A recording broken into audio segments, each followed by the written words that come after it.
Para o estudo de hoje, teremos a colaboração dos amigos Jomar Gontijo e Fabiano Capanema. Passo a palavra aos facilitadores. Boa noite a todos que estão aqui presentes, boa noite aos nossos internautas.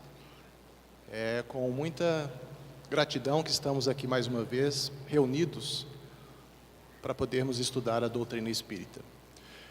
Como de costume, as pessoas vão fazendo as suas perguntas e nós, na medida do possível, da nossa condição e entendimento, vamos tentando responder os questionamentos. Então, nós já temos aqui algumas perguntas. A primeira da noite. Como posso me programar para que eu tenha uma boa passagem?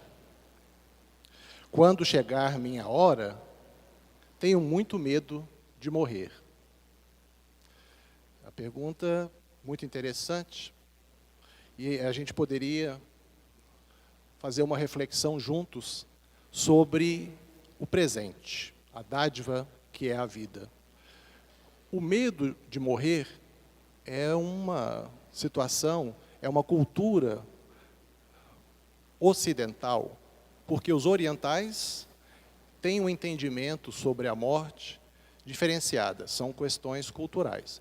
Mas, trazendo para o nosso contexto, a gente sabe sim, todos nós, quando a gente pensa nesse tema, é mais difícil para a gente poder, principalmente quando se trata de entes queridos que estão adoentados, ou às vezes uma perda, entre aspas, né, de um parente ou um amigo que se vai de forma abrupta através de um acidente de carro, alguma coisa assim. Então, nós não podemos deixar de sentir a ausência de uma pessoa querida, uma ausência física, mas a gente sabe que não é uma perda definitiva, porque o processo da morte é um processo natural, em que abandonamos o corpo, que é um instrumento de manifestação do espírito na matéria, e retornamos para a pátria espiritual. Agora, essa preparação para que nós possamos viver a vida em abundância, como o próprio Mestre nos ensina, que a gente possa buscar as bem-aventuranças ensinadas por Ele, que é buscarmos sermos mais humildes, pacíficos, brandos, e todos os sentimentos que devemos conquistar em nossos corações para sermos pessoas melhores, mais inteligentes, mais racionais, mas, acima de tudo, com o desenvolvimento das questões do sentimento. A partir do momento que a gente consiga, paulatinamente, avançar nessas questões, nessas conquistas do verdadeiro patrimônio do ser imortal, nós vamos diminuindo na mesma proporção, né? Vamos diminuindo esse medo da morte. É óbvio que, quando você pensa na morte, você não quer deixar essa existência, por nós tratarmos essa existência muitas vezes como a nossa verdadeira morada, né? Na carne. A gente inverte os valores. Emmanuel nos fala que essa vida é uma vida na matéria, é uma vida virtual, que a vida real é na pátria espiritual. Nós sabemos que ambas as existências, seja na carne ou fora dela, são de extrema importância para o progresso e para a evolução de todos nós que estamos aqui. Todos nós que nos encontramos aqui reencarnados e os irmãos que se encontram aqui presentes também desencarnados, precisamos dessas oportunidades, na matéria ou fora dela. E precisamos desenvolver essa confiança em Deus para diminuir esse medo. Eu não tenho medo de morrer, porque eu sei que eu sou um espírito imortal. Muitas vezes eu vou ter o medo da morte, por não saber como ela se dará o processo. Todos nós aqui, na conta de Deus, temos o nosso momento já, né, nesse planejamento divino, acerca das nossas necessidades espirituais de reencarnação. Todos nós temos o nosso momento já definido. O destino não está cravado, ele não está definido. Todos nós mudamos o nosso destino diariamente através do nosso livre-arbítrio. Mas a única fatalidade que podemos assegurar, que já está definida, é realmente esse momento da morte, nas contas de Deus. Então, que a gente possa aproveitar cada instante, buscando realmente o patrimônio que a traça e a ferrugem não consomem, buscando o enriquecimento dos valores morais, éticos. Estes, sim, são os verdadeiros tesouros que o Cristo nos ensina. Então, é isso. Se eu pudesse resumir a minha resposta, quando a pessoa fala assim, quando chegar a minha hora de morrer, a hora da morte, a hora do desencarne, que a gente possa fazer um contraponto ao materialismo vigente na humanidade atual, que privilegia muito as questões do ter, que a gente busque muito mais ser pessoas melhores, bondosas, que a gente vai encontrar satisfação e felicidade para continuar levando a nossa vida e, ao mesmo tempo, nos preparando para a morte. Então, eu espero poder ter, de maneira sintética, respondido o questionamento.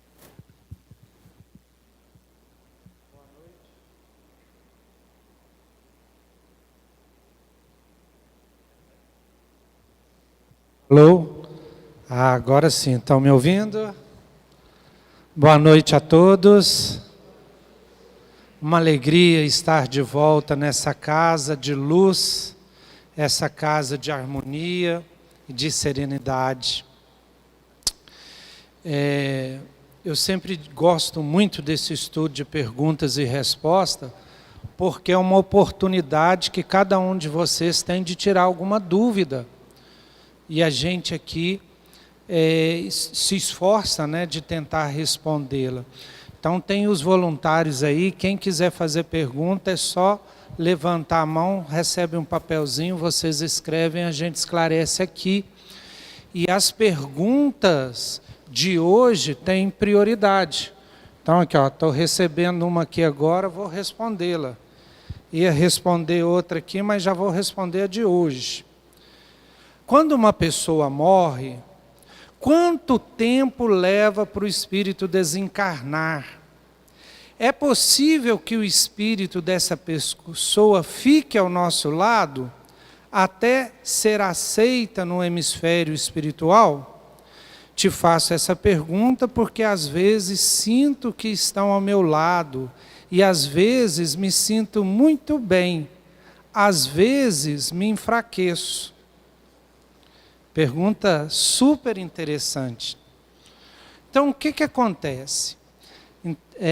A primeira coisa aqui, olha só, a pessoa morre, mas não desencarna. Uai, Jomar, mas não é a mesma coisa morrer e desencarnar? Pode ser que não. Tem uma pequena nuance na palavra. Morrer, todo mundo morre, mas desencarnar, sair da carne, talvez demora mais um pouquinho. Então, a gente sabe de casos, por exemplo, Ivone Pereira fala de suicidas que morrem ou se matam, mas não consegue sair do corpo, fica preso no corpo. Inclusive sofrendo todos os efeitos da putrefação corpórea, porque morreu antes da hora planejada, porque o corpo ainda estava cheio de energias e ela não conseguiu romper aqueles laços que unem o espírito ao corpo. Então é possível sim o espírito desencarnar, morrer, quer dizer, a pessoa morrer, ter a falência dos órgãos e ficar algum tempo ainda preso no corpo. Emmanuel fala que tem que esperar 72 horas para cremar. Quem aí quiser ser cremado, tem que pedir para esperar pelo menos 72 horas. Então, Kardec também nos estudos dele, no Evangelho segundo, no Céu e Inferno, onde ele entrevista vários espíritos em vários tipos de situação, ele encontra pessoas que morreram e desencarnaram instantaneamente, e já adquiriram a consciência instantaneamente. E outros espíritos que morreram e nem sabiam que estavam desencarnados. Estavam se achando vivos ainda e vivendo ali, achando que estava vivo. E vagarosamente é que ele foi descobrindo que ele já tinha desencarnado. Então, esse livro, o livro chama O Céu e o Inferno,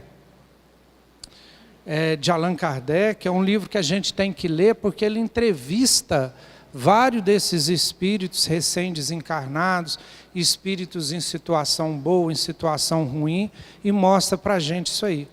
É uma leitura obrigatória.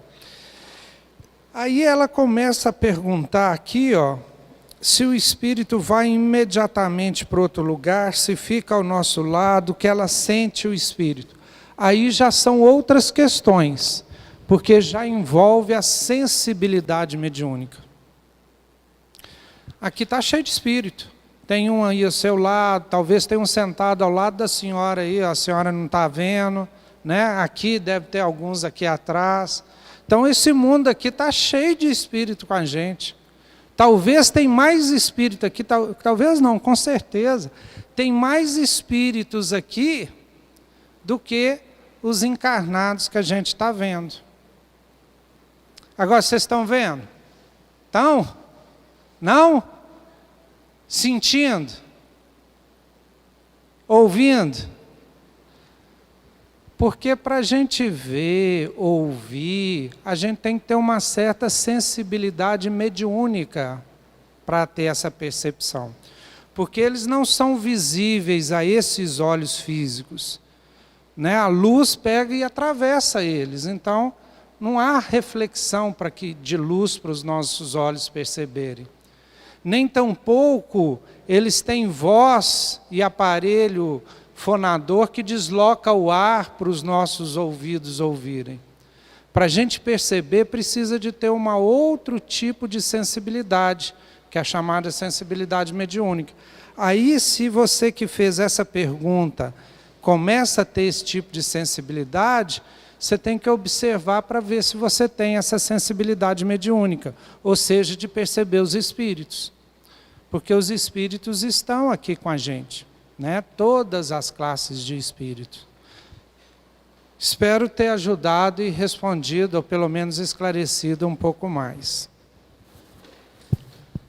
Boa noite. Gostaria de saber um pouco mais sobre reencarnação. Li um texto que dizia que a quantidade de espíritos querendo ou precisando reencarnar é muito maior que a quantidade de espíritos encarnados, desejando ter filhos. Realmente, a quantidade de... Porque a humanidade terrestre é composta pelos espíritos desencarnados e por aqueles de nós que estamos encarnados neste momento. E a quantidade de espíritos desencarnados é 3 vezes maior. 7,8 bilhões de encarnados, vamos arredondar a conta para 8. 8 vezes 3, 24. Então, vocês imaginam, 24 bilhões, aproximadamente, de espíritos desencarnados. E olha como que é o processo hoje da humanidade, o processo econômico-social da humanidade terrestre. As famílias cada vez mais preocupadas em avançar nas questões materiais, nas conquistas profissionais, né, para poder ter uma condição de vida material melhor. E com isso, os casais hoje têm menos filhos. Então a taxa de natalidade é menor do que 2, em média mundial. 1, alguma coisa. Até é estranho falar, né? Mas não tem jeito de ter meio filho. Mas a taxa de natalidade hoje, demográfica, é menor do que 2. Então, a fila realmente é grande. Aqueles de nós que desencarnamos, vai depender muito também da condição na qual nós vivemos e depois vamos desencarnar, a condição moral. Por quê?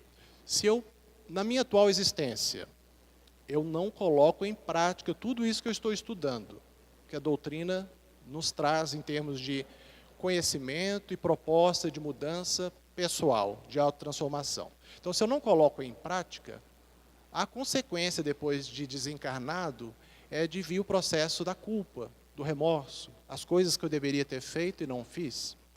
Nesta condição, céu e inferno passa a ser então não mais um local circunscrito onde vamos nos encontrar.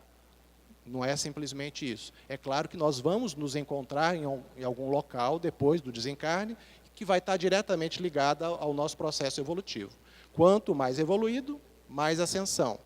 Quanto menos evoluído, mais próximos da crosta terrestre. Mas aí que está o fato. Eu desencarno numa condição difícil, de remorso, vai gerar uma necessidade íntima de busca da reparação, e eu vou pedir a Deus uma nova oportunidade de reencarnação. Então, todos nós, há poucos anos atrás, poucas décadas atrás, estávamos desencarnados e pedimos uma nova oportunidade a Deus, que nos foi concedida. Reencarnamos. E quando nós desencarnarmos novamente, certamente, muitos podem falar assim, não, eu não quero vir mais aqui não, é muito sofrimento. Mas todos nós certamente pediremos novas oportunidades, porque é aqui que a gente pode fazer esse processo de reparação, de resgate e de ascensão espiritual ao mesmo tempo. Então, e aí que fica essa questão, muitos querendo reencarnar, poucos aqui querendo ter filhos. Mas também entramos na questão da misericórdia de Deus, da providência divina, que a todos ampara. Nenhum de nós que estamos hoje vivendo na humanidade terrestre, neste orbe, fica sem essa oportunidade. Pode demorar um pouco mais, um pouco menos. E esse período, esse intervalo entre uma reencarnação e outra, é chamado de erraticidade. Então, quando a gente sai do corpo, pelo processo do desencarne, esse período que nós ficamos errantes, né, sim, por assim dizer, no plano espiritual, acertando, errando, progredindo, evoluindo, certamente vai ter essa nova oportunidade. Pode demorar um pouco mais, um pouco menos, mas vai ter. Então, assim, essa pergunta foi nesse sentido. Tantos querendo reencarnar, todos teremos novas oportunidades aqui. Não esquecendo também de mencionar a questão da migração entre os mundos habitados. Todos os orbes, planetas do sistema solar, ou seja, de que parte for do universo, todos têm humanidades vivendo ali. Os nossos cientistas têm dificuldade de interpretar isso. Os seus satélites percorrem, às vezes, esses planetas e não identificam vida, como ela é aqui. Mas e a vida no plano espiritual?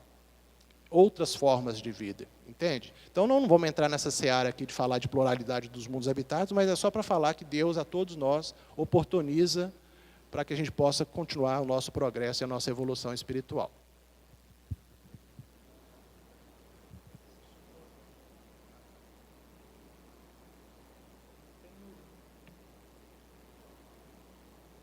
Duas questões aqui interessantíssimas. Vou tentar responder as duas. Boa noite. Se todos nós desencarnamos, por que tem que ser com sofrimento, doença ou violência? Não tem que ser, não. A pergunta está afirmando uma coisa que não é verdade. Tem que ser assim. Tem muita gente que desencarna feliz, tem gente que desencarna dormindo, né? Tem gente que sem problema nenhum vai e acontece uma coisa e desencarna, está saudável, né? Morreu com uma saúde, né? Vai e morre. Então, o desencarne tem de diversos tipos. Agora, com sofrimento, doença e violência, também tem desencarne com violência, né, com doença, que é muito normal, e com sofrimento. A questão de doenças é muito comum, porque o desencarne é exatamente quando o corpo chega na falência, né? O que acontece? Não é o espírito que quer sair do corpo, não. É quando o corpo já não consegue mais suportar o espírito, né? Uma falência de um órgão vital e o corpo, então, ele não consegue mais. Então, o que provoca o desencarne? Vários tipos de doença. Agora, muito pelo contrário, a doença não tem que seguir-se a sofrimento. Pode trazer alguma coisa de dor física, mas sofrimento é outra coisa. E aí o que acontece? Muitas vezes a doença, né, o sofrimento que ela está falando aqui, é muito bom para o espírito. É ruim para nós que estamos aqui do ponto de vista de encarnado. Eu sempre explico da seguinte forma, para entender bem. Vocês acham que a criança que vai tomar uma vacina acha bom quando dá a injeção? Vocês acham que a criança acha bom aquela dor? Ele chora, não chora? Para ele é ruim, não é? Mas aquilo é ruim ou bom? É bom, por quê? Imuniza ele de uma doença que podia fazer muito mal para ele durante muito tempo. Então, muitas vezes esse sofrimento na hora da morte, alguns meses ou até mesmo alguns anos, que para nós é muito tempo, talvez imuniza o espírito de um sofrimento muito maior do lado de lá. Mas como assim, Jomar? Vocês viram ele falando aqui do medo da morte que todo mundo tem? Muitas vezes esse sofrimento e essas doenças nos preparam para a morte. Porque se eu morrer agora, eu dormir essa noite e amanhã acordar morto é ótimo, né? Se eu acordar morto amanhã, eu vou tomar um susto danado, porque eu não estava preparado, né? Eu vou pensar na minha esposa, nos meus filhos, eu vou custar me desligar. Agora, se eu passo 1 mês ou 2 meses com uma dor, sofrendo, e vou percebendo que o meu momento está chegando, eu já começo a me preparar. Eu já começo a me desligar das coisas materiais. Eu já começo a pegar mais forte com Jesus para Ele me ajudar do lado de lá. Entendeu? Então eu já começo a fazer uma preparação psíquica para conseguir chegar e enfrentar esse momento mais difícil. Então, esse sofrimento e essa doença é ruim para nós, mas talvez para o espírito, esses momentos são importantes. Por isso que o espiritismo ele é contra a eutanásia, que é você abreviar a morte da pessoa.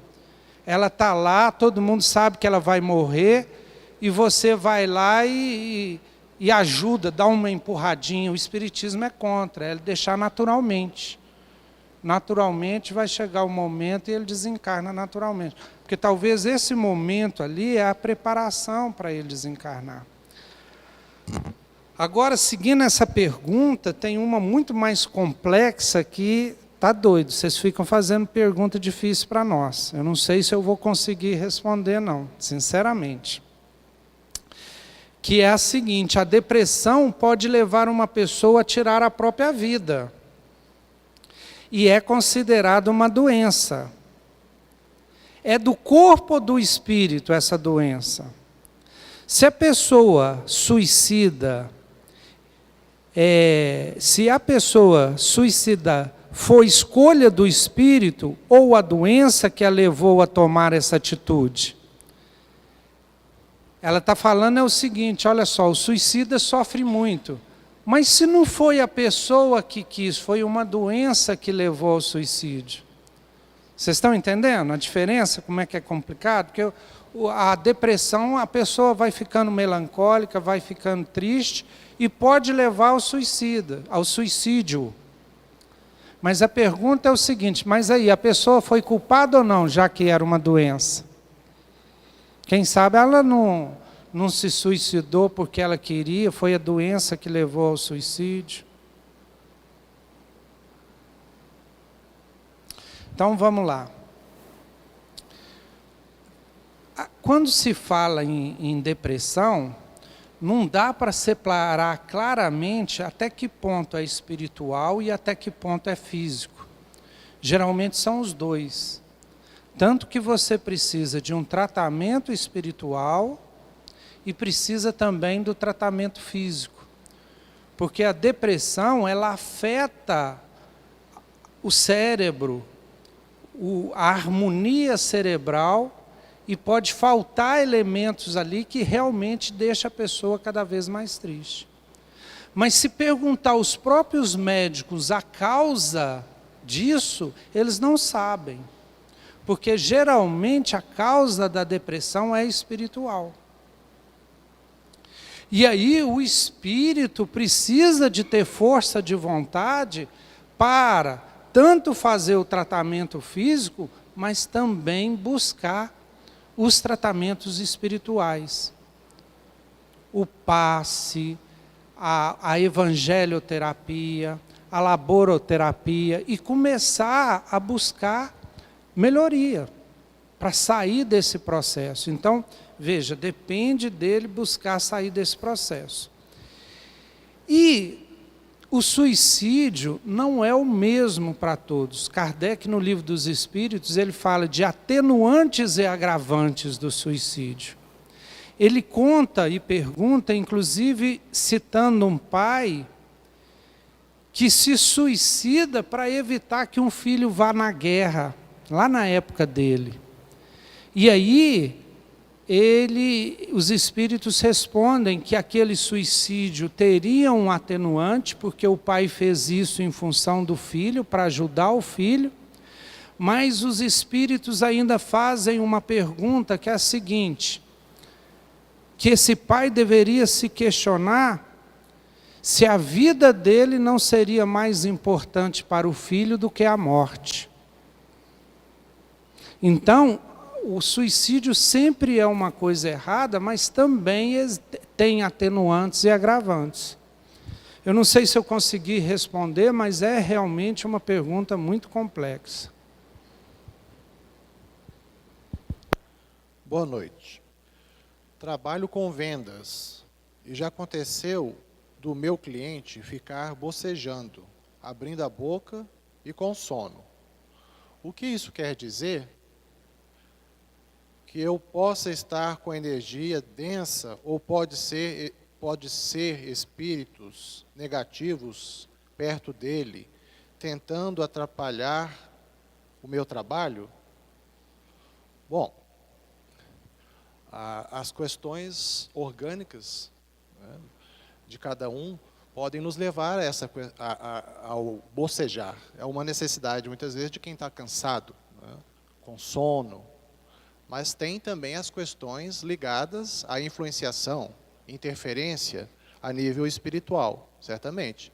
Por quê? Como se dá isso? Nós nos influenciamos mente a mente, a todo momento. Vivemos mergulhados no mar de pensamentos. E, mediante a nossa, vamos dizer assim, vibração, o nível que nós nos encontramos, nós vamos nos sintonizar com aqueles irmãozinhos que estão numa condição nem sempre muito elevada. Porque o equilíbrio de forças se dá tanto entre aqueles que estão mais elevados, quanto aqueles que estão menos elevados. E esse equilíbrio de forças pressupõe que se estabeleça uma conexão, uma influenciação, mente a mente. Então, se você vai atender o seu cliente e ele se encontra assim, às vezes ele não está interessado em comprar. Às vezes ele está cansado. Às vezes ele está com sono. Às vezes ele está sob influência, sim, como todos nós estamos. Quando elevamos o nosso padrão vibracional, os nossos pensamentos a Deus, nos sintonizamos com espíritos melhores, que querem o nosso bem. Estabelece-se, então, um processo de influência positiva. Mas quando a gente deixa de ficar vigilantes, como o próprio Cristo nos ensina, né, ele fala que a gente deve estar orando e vigiando o tempo todo para elevar o nosso padrão vibracional. Mas quando a gente deixa cair por um descuido, né, pela própria correria, as condições, as vicissitudes da vida, aí a gente pode, então, estar estabelecendo um processo de interferência, mente a mente, mas de um espírito desencarnado, de um estágio um pouco mais inferior. Então, o que a gente tem que fazer é o contraponto mesmo. Se você percebe que ele está de uma postura mais assim, reagente, que a gente possa demonstrar a educação, demonstrar a alegria, demonstrar o carinho, que é um processo mesmo de caridade nos relacionamentos humanos, uns com os outros, porque nada melhor quando a pessoa está, por exemplo, reagindo com a gente com pouca educação. Se você é educado, aí você deixa de intensificar o processo. Quando tem duas pessoas encolerizadas, a situação fica inflamada. Mas se uma pessoa está nervosa e a outra tenta manter a calma, equilibra-se a situação. Então, na vida, como em qualquer lugar do universo, o que a gente deve buscar é o equilíbrio de forças, o equilíbrio de sentimentos. A postura nossa como espíritas cristãos é justamente essa. São nesses momentos que somos colocados à prova. Se nós estamos estudando, aprendendo e colocando em prática a postura de um verdadeiro cristão. Que a gente possa relevar, perdoar e, ao mesmo tempo, continuar esse relacionamento que é tão importante para o crescimento de todos nós.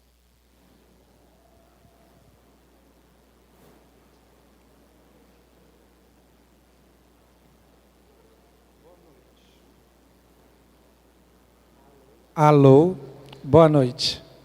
O que o Espiritismo tem a dizer sobre a forma como os jovens têm se relacionado hoje em dia? Com relacionamentos volúveis, muitas vezes descompromissados, com base só na satisfação carnal, sem nenhum afeto. O Espiritismo tem muito a dizer. É só ler Vida e Sexo, de Emmanuel, é só ler Missionários da Luz, de André Luiz, e algumas outras obras mais modernas que vão falar sobre a energia sexual, sobre a sua importância. E também ler outras obras, até as básicas mesmo, que falam da missão da paternidade e da maternidade, sobre o objetivo da vida, o que a gente está fazendo aqui. Mas não são os jovens os culpados disso, eu acho. A própria sociedade atual, e muitos vão estudar isso, vão falar que a nossa sociedade é uma sociedade líquida. Hoje eu diria, nem líquida mais, é gasosa. O trem não tem mais nada que é sólido, né?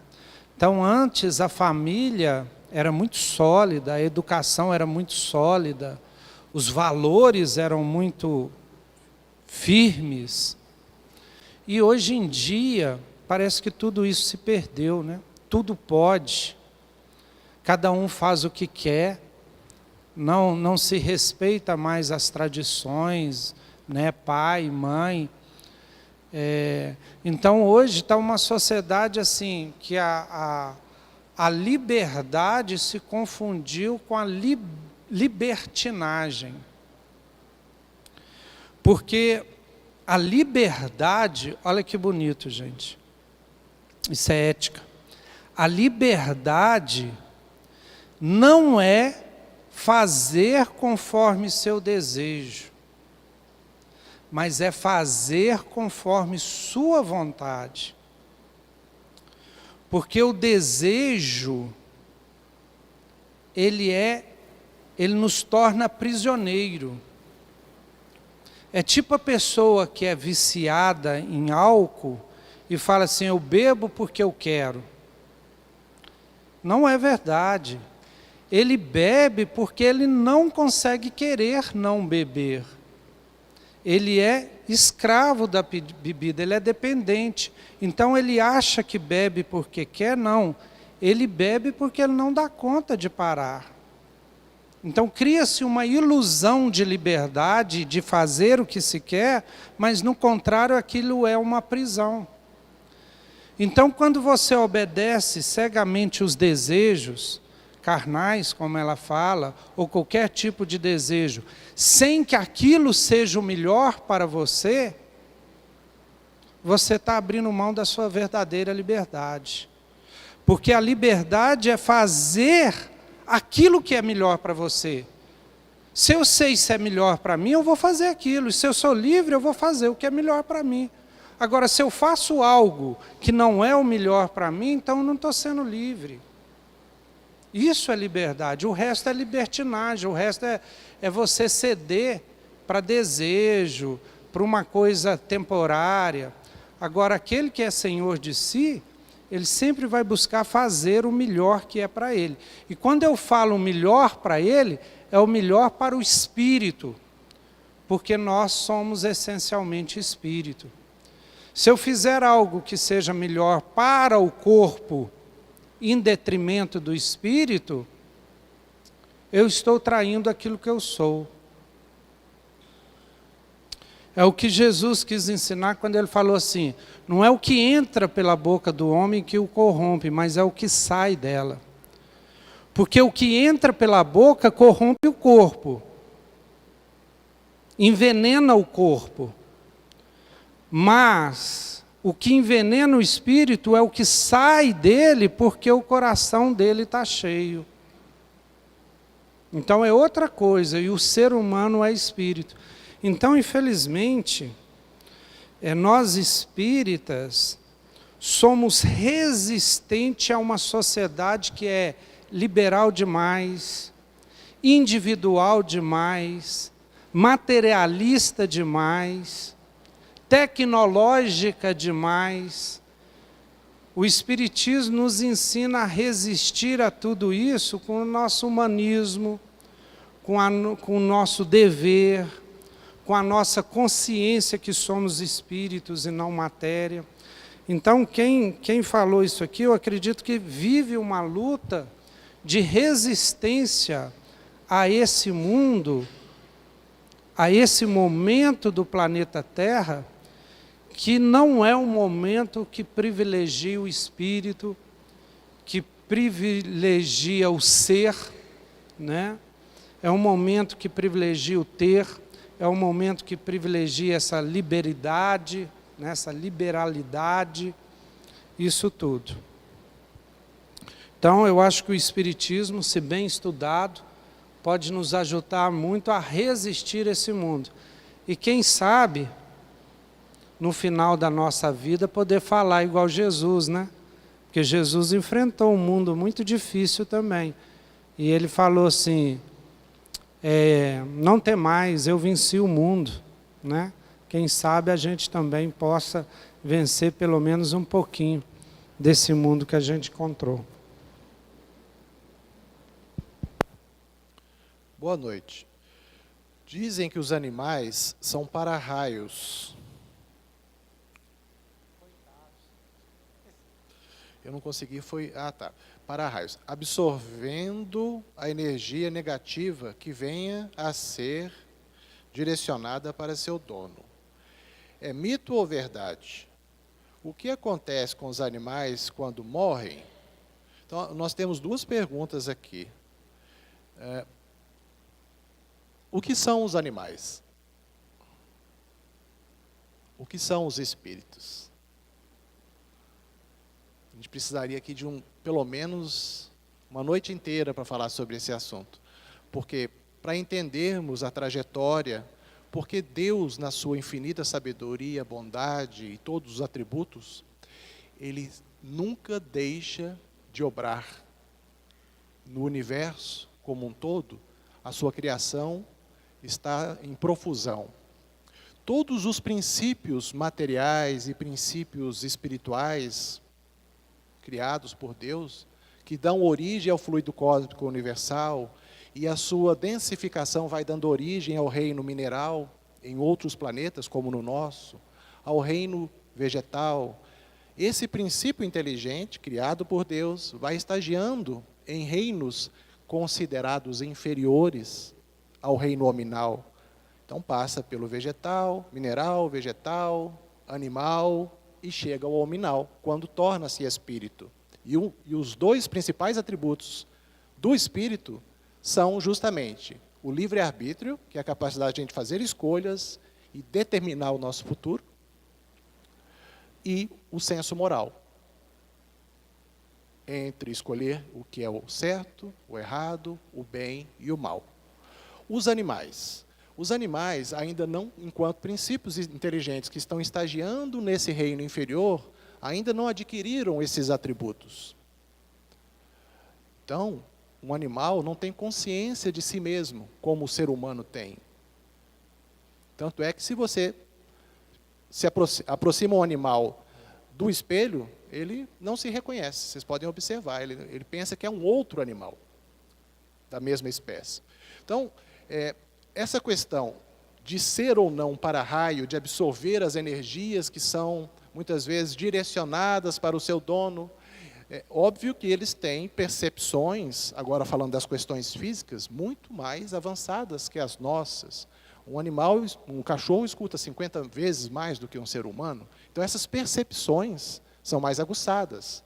Então, dependendo daquele espírito que esteja se aproximando do dono, e não necessariamente tem que ser só espírito, pode ser uma pessoa encarnada que esteja direcionando pensamentos e energias menos salutares, óbvio que aquele animal pode ter essas percepções, em termos de acuracidade de visão, de audição, olfato também, o olfato é muito apurado.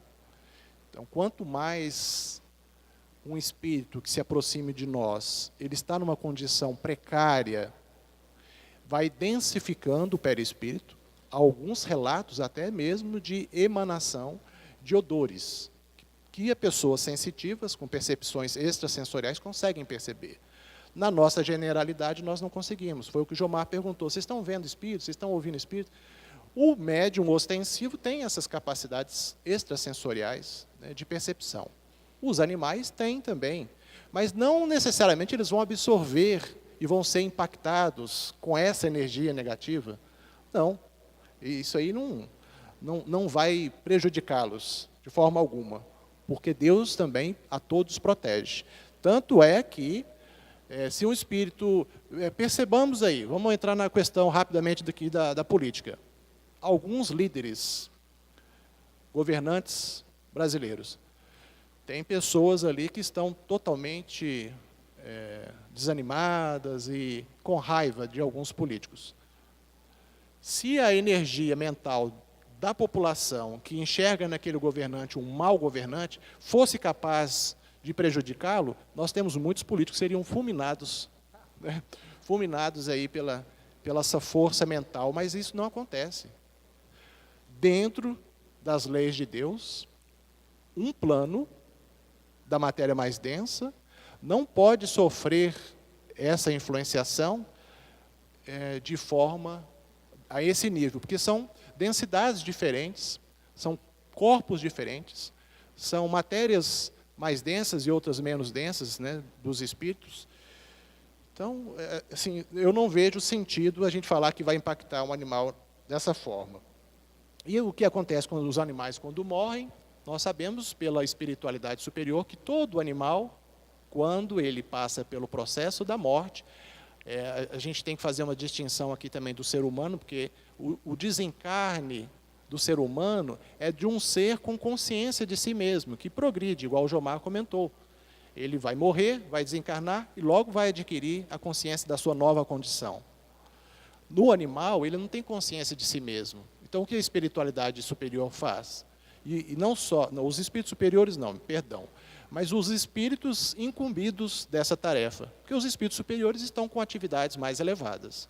Mas todo aquele espírito que recebe a responsabilidade de atuar nessa questão, de pegar os princípios inteligentes que estão deixando um corpo e automaticamente utilizar esse princípio inteligente numa outra ninhada, né, que vai nascer ali. Então, esses princípios são reaproveitados, realocados para que eles continuem o seu estágio de progresso.